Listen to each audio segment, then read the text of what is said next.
ఉత్తరాఖండ్లో జల విలయం సంభవించింది. ఉత్తర కాశీలో ఆకస్మిక వరదలు విరుచుకుపడ్డాయి. సెకండ్ల వ్యవధిలో ధరాలి గ్రామం తుడిచిపెట్టుకుపోయింది.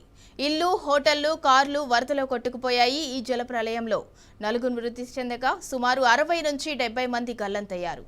10 మంది జవాన్లు అదృశ్యమయ్యారు. దాంతో ఉత్తరాఖండ్లో ఆర్మీ రంగంలోకి దిగింది.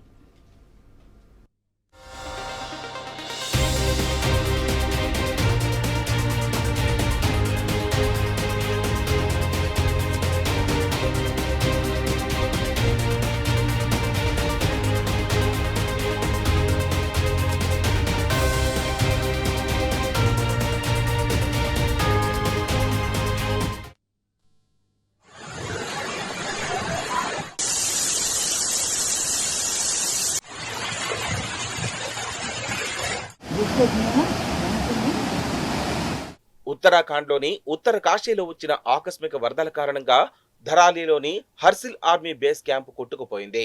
దీంతో జేసీఓ సహా 10 మంది ఆర్మీ జవాన్లు గల్లంతయ్యారు.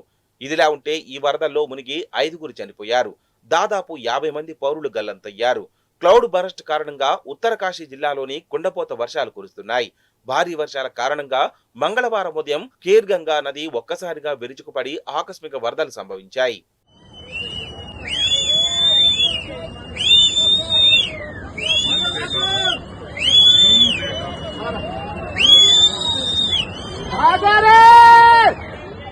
ఇక వరద ప్రవాహం కారణంగా ధరాలి గ్రామంలోని వందలాది ఇళ్లు ధ్వంసమయ్యాయి.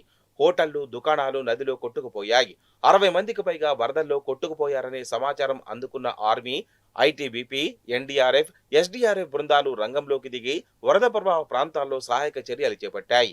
పలువురిని రక్షించాయి. కాగా ఇప్పటి వరకు 5 మృతదేహాలను వెలికి తీసినట్లు అధికారులు తెలిపారు.